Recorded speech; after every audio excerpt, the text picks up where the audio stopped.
Bonjour à tous, avec l'aide de Dieu, le cours numéro 20 dans le Rambam Sefer HaMitzvot. Commandement positif numéro 73. L'ordre qui nous a été enjoint d'avouer les fautes que nous avons fait envers Hachem. On doit les avouer verbalement, c'est-à-dire confesser lorsqu'on va faire Teshuvah, on va se repentir, on va revenir vers Hachem. Et voici en quoi représente cette confession et son sujet. Le Rambam nous dit que la personne va dire de grâce, Hachem, j'ai commis des fautes, j'ai commis volontairement des péchés, j'ai été rebelle en accomplissant, en faisant telle et telle chose. Et il va expliquer donc verbalement ce qu'il a fait, et il va demander pardon à Dieu, chacun en fonction de la richesse de son langage. Puis le Rambam nous dit, sache que même les fautes dans lesquels quelqu'un a fauté doit amener un certain sacrifice que nous avons mentionné avant. Le Rambam fait référence à des commandements donc il a mentionné avant le numéro 73, dans lequel Dieu a dit que celui qui amène ce sacrifice, il est pardonné. Le Rambam nous dit, même eux, il faut savoir que eux aussi doivent confesser, faire le vidouille au moment où ils amènent le sacrifice. Où est-ce qu'on retrouve ça? C'est ce que Dieu dit, Daber el bnei Yisrael. Isha ki yasu mikol chatota adam vegomer veidvadu et chatata masher asu. Parle au Bnei Israël, que ce soit un homme ou une femme, qui ont commis une certaine faute, donc que l'homme peut se faire, eh bien, ils confesseront la faute qu'ils ont fait. Voici le langage de Mechilta en ce qui concerne ce verset. Le Mechilta nous dit, vu qu'il est dit dans un autre verset, dans un verset qui parle de quelqu'un qui était impur, qui est rentré dans le temple, ou bien quelqu'un qui était impur et qui a touché quelque chose qui était saint, donc par exemple la viande sacrificielle, eh bien il est dit veidvada shechata. Là-bas il est dit à propos de celui qui était dans un état d'impureté, qui a été en contact avec quelque chose de sacré, il y a écrit il va confesser ce qu'il a fauté. Et on apprend de ce verset qu'il doit faire la confession sur ce qu'il a fauté. Il y a écrit Aléa, ça veut dire sur elle, sur le sacrifice expiatoire, au moment où il y a le sacrifice, non pas au moment où le sacrifice, une fois que le sacrifice a déjà été égorgé. Alors, a priori, s'il n'y avait que ce verset-là, d'ailleurs c'est un verset dans Vaïkra, chapitre 5, on aurait pu penser que c'est uniquement lorsque quelqu'un était dans un état d'impureté et il a été en contact avec du sacré, qu'à ce moment-là uniquement, il doit confesser. Et c'est la raison pour laquelle le Mechilta nous dit qu'il y a besoin d'un autre verset pour apprendre tous les autres mitzvot, tous les autres commandements. D'où on apprend ça? Justement, du premier verset que nous avons mentionné aujourd'hui, donc de Bamidbar, chapitre 5, dans lequel il est dit « Daber al bnei Israël veidvadu » parle au bnei Israël qui confesse. Maintenant, le Mechilta continue, dit « Et d'où on sait que même pour des transgressions sur lesquelles la personne, elle est coupable, elle est passible d'être mise à mort ou bien d'être retranchée, donc il y a aussi une mise à mort donc par Hachem, d'où on sait que même dans un tel cas, la personne, elle doit faire le vide ou la confession. Eh bien, le verset dit « Chatatam », l'explication, le mot « Chatatam » vient nous dire, donc, la faute tout simplement, quelle que soit la faute, toutes sortes de fautes, il doit faire. Donc, ça inclut tous les commandements négatifs, tout il doit confesser. Dont on apprend les commandements positifs. Du début du verset, il y a écrit « Kiyasu », lorsqu'ils vont faire, donc c'est le positif, ça vient inclure les commandements positifs. Si quelqu'un n'a pas fait un commandement positif, ou sur ça aussi, il va confesser. Encore là-bas, ils ont dit Mikol Chatota Adam. Donc ça, c'est ce verset-là, c'est le verset de Vayikra maintenant, non pas le verset de Bamid, non, c'est le verset de Bamidbar maintenant. Mikol Chatota Adam, du fait qu'il y a écrit de toutes les fautes de l'homme. Eh bien, on apprend que c'est aussi des fautes qui sont entre un être humain et un autre être humain. Par exemple, sur s'il a volé ou bien l'a brigandé, sur le lachon hara, la médisance. Puis après, du fait qu'il y a écrit l'imol, donc il s'est rendu coupable. Pardon, l'imol, donc il s'est rebellé contre Hachem. Il a fait une trahison envers Hachem. Eh bien, cela vient inclure que celui qui a juré avec le nom de Dieu en vain, ou bien quelqu'un qui a blasphémé le nom de Dieu, lui aussi doit faire le vidouille, la confession. Puis la suite du verset dit « Ve'ashma anefesh » que cet individu se rende coupable. Eh bien ça vient inclure toute personne qui est passible de mort par le tribunal qui doit confesser. On aurait pu penser de ça que même quelqu'un qui est mis à mort par des témoins qui c'est des faux témoins, que c'est eux qui l'ont condamné à mort. On aurait pu penser que lui aussi doit confesser. C'est-à-dire qu'il s'agit d'une personne qui sait très bien qu'il n'a pas fauté. Mais il y a eu des faux témoins. Les faux témoins, ils ont tout bien dit. Et comme ça, le tribunal a dit donc qu'il doit être mis à mort. On aurait pu penser que lui aussi, il doit confesser. Eh bien, on nous dit non. Le fait qu'il écrive Hashma Nefesh Haïk lorsque cet individu a été rendu coupable, c'est-à-dire que quand est-ce qu'il fait le vidouille? Uniquement s'il sait qu'il a fauté. S'il sait qu'il n'a pas fauté, eh bien, il n'a pas besoin de faire le vidouille de la confession.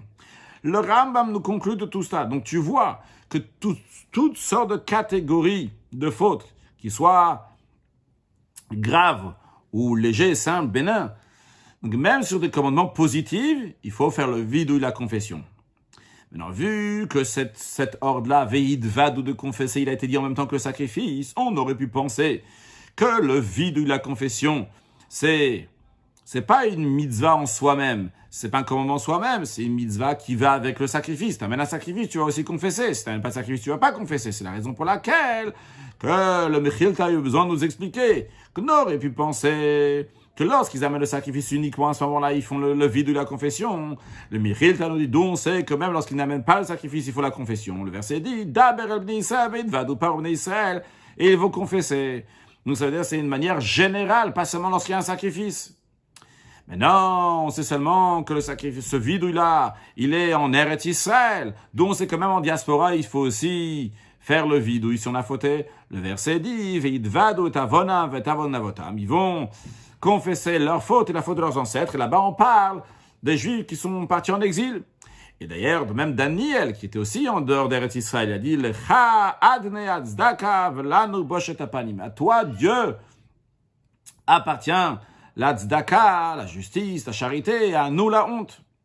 Et donc on voit qu'il a confessé alors qu'il était en dehors d'Eretz Israël. Le Rambam dit, donc tu vois de tout ce qu'on a expliqué, tout ce qu'on a mentionné, que le vidouille, la confession, c'est un commandement en soi-même, c'est pas lié avec le sacrifice. Et c'est une obligation pour tout fauteur, quelle que soit la faute, que ce soit en Eretz Israël, que ce soit en diaspora, que ce soit qu'il amène un sacrifice ou qu'il amène pas un sacrifice, il doit faire la confession. Quand le verset dit, Veidvad ou tratat amacheras, où ils confessent la faute qu'ils ont fait. Voici le langage du Sifra, qui dit la même chose aussi, dit Veidvada. On apprend du verset, il va confesser, Zevidu idvar, sa confession de verbalement. Les lois de cette mitzvah-là ont déjà été expliquées dans le dernier chapitre de Kippourim, donc le Ram fait référence au traité Yoma. Le Rabbi explique qu'il y a la mitzvah, c'est la mitzvah de Tshuva. Seulement quoi? La mitzvah de Tshuva, de se repartir vers Hachem, de se repentir, s'exprime par le vidouille, par la confession. Car lorsqu'on a une mitzvah qui est liée avec le cœur, et d'un autre côté elle est aussi liée avec l'action, eh bien, ce qui va être présenté dans la mitzvah, c'est l'action qu'on va faire. Le Rabbi donne l'exemple de la prière. La prière, c'est avoda shebalev, c'est un travail qui est dans le cœur. Mais pourtant, quand les lois de la prière, comment il faut faire la prière, parce qu'on va nous parler de l'action de la prière et comment il faut le dire verbalement la prière.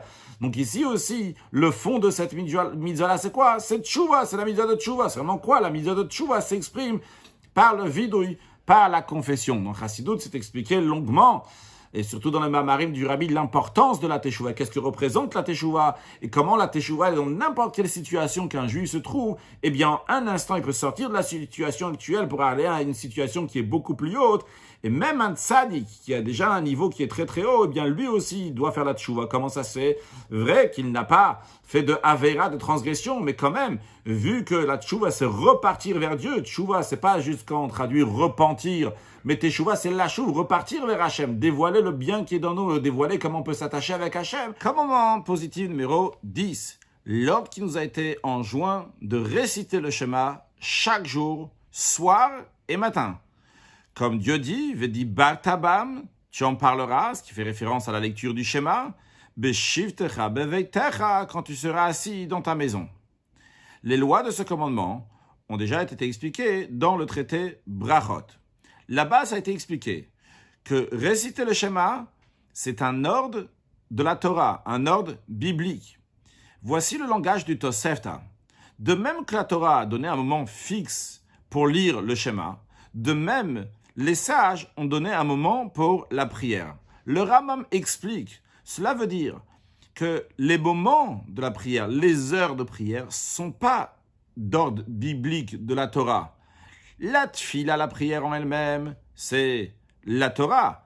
Mais en ce qui concerne donc les horaires de la prière, ça, c'est pas d'ordre biblique, mais c'est d'ordre des sages, comme nous l'avons expliqué dans le commandement positif 5. Voici ce que nos sages disent, Tfilot keneged tmidim tiknun, que les prières ont été instituées à la place des sacrifices. Quand on dit que c'est à la place des sacrifices quotidiens qu'ils ont été institués les prières, c'est-à-dire les heures de prière correspondent aux heures des sacrifices. Le Rambam conclut en y disant que ce commandement-là, les femmes n'y sont pas astreintes. Dans Chassidut, c'est expliqué que l'idée de lire le Shema Yisrael, Hashem Elokeinu, Hashem Echad, tous les matins, tous les soirs, c'est pour se rappeler la Messirut Nefesh, c'est-à-dire comment un juif doit se donner totalement à Hashem.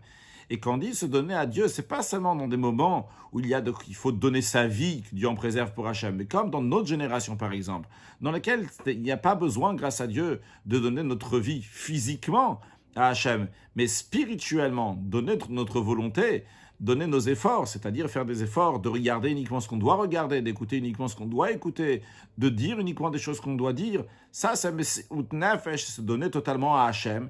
Et ça demande des efforts. Et pour cela, il faut se rappeler tous les jours comment Shema Yisrael, Hashem Elokeinu, Hashem Echad, comment l'Éternel est notre Dieu, l'Éternel est un. C'est-à-dire que Dieu, il est constamment avec nous 24 heures sur 24 et il attend de nous à chaque instant qu'on va faire le meilleur car il est là pour nous aider.